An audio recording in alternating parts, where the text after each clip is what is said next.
کسی نے یہ پوچھا تھا کہ بعض لوگ علیحدگی چاہتے ہیں، ایسی صورتحال پیدا ہو جاتی ہے، موافقت نہیں ہوتی، لیکن بچے ہو چکے ہیں تو اولاد کی خاطر وہ اکٹھے رہتے ہیں کہ یہ جوان ہو جائیں، تو کہتے ہیں بہتر صورت کیا ہے؟ کیا ان کو اسی وقت علیحدگی اختیار کر لینی چاہیے یا بچوں کے بڑے ہونے کا انتظار کرنا چاہیے؟ جی، بات یہ ہے کہ شادی جو ہے اس کو اسلامی شریعت احسان کے نام سے موسوم کرتی ہے۔ احسان کے معنی ہیں کلے میں قید کر لینا، کلے میں محفوظ کر لینا۔ تو شادی کا مقصود تو یہ ہے اسلام کی نگاہ میں، لیکن اگر خدا نخواستہ ناچاکی پیدا ہو جائے، میاں بیوی کا مزاج باہم نہیں ملتا اور وہ ایک دوسرے کے حقوق کی ادائیگی میں رکاوٹ بنتا ہے، تو پھر اسلام اس بات کی اجازت دیتا ہے کہ پھر وہ باہم طلاق یا خلا کے ذریعے علیحدہ ہو سکتے ہیں۔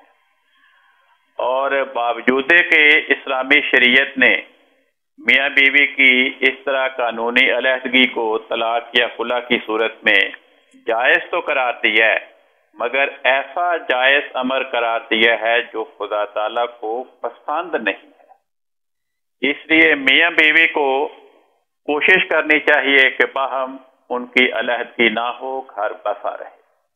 اور اولاد کا وجود یہ بھی بعض اوقات گھر بسانے کا ذریعہ بن جاتا ہے، اور علیحدگی کا پروگرام بنانے سے پہلے میاں بیوی کو اس بات پہ بھی غور کر لینا چاہیے کہ جب ہماری علیحدگی ہوگی تو ہمارے بچوں کو معاشرے میں تانے ملیں گے کہ یہ ان ماں باپ کا بیٹا یا بیٹی ہے جن کی آپس میں نہیں بنتی، جن کی آپس میں علیحدگی ہو چکی۔ وہ قدم قدم پر اولاد کے لیے معاشرے میں شرمندگی کا مقام پیدا ہوتا ہے۔ اور پھر جب وہ اولاد جوان ہوتی ہے، ان کے رشتوں کا معاملہ آتا ہے، تو جہاں جہاں ان کے لیے پیغام جاتا ہے یا ان کے ہاں پیغام آتا ہے، تو جب دوسرے فریق کے افراد غور کرتے ہیں، جائزہ لیتے ہیں، انہیں پتہ چلتا ہے کہ ان بچوں کے ماں باپ کی باہم علیحدگی ہو چکی تھی، تو وہ بھی پیچھے ہٹ جاتے ہیں کہ پتہ نہیں پھر وہ مزاج اولاد میں بھی سرایت کیا ہوگا، اور پتہ نہیں کہیں ہم ان کی بچی کا رشتہ لے لیں یا اس بچے کو رشتہ دے دیں اپنی بیٹی کا، تو وہ اگر مزاج اولاد میں بھی منتقل ہوا تو ہماری بیٹی یا ہمارے بیٹے کا بھی گھر اجڑ جائے گا، ہمارے گھر میں بھی انشقاق اور افتراق پیدا ہوگا، لڑائی جھگڑا پیدا ہوگا۔ تو ان بچوں کے رشتوں میں مستقبل میں دقت پیدا ہوتی ہے۔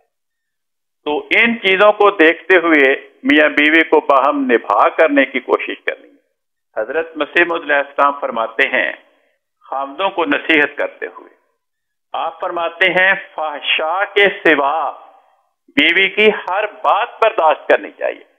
قرآن کریم نے ایک بڑی پیاری نصیحت فرمائی۔ اللہ تعالیٰ فرماتا ہے عاشروہن بالمعروف، اے مردو اپنی بیویوں کے ساتھ حسن سلوک کے ساتھ زندگی بسر کرو۔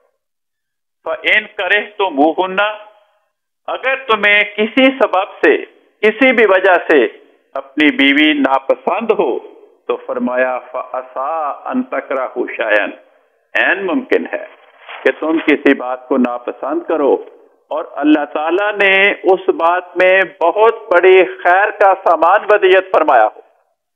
تو یہ مضمون بیان کر کے اللہ تعالیٰ میاں بیوی کو یہ سمجھانا چاہتا ہے کہ وہ باہم گھر بسانے کی کوشش کریں، گھر کو اجاڑنے کی کوشش نہ کریں۔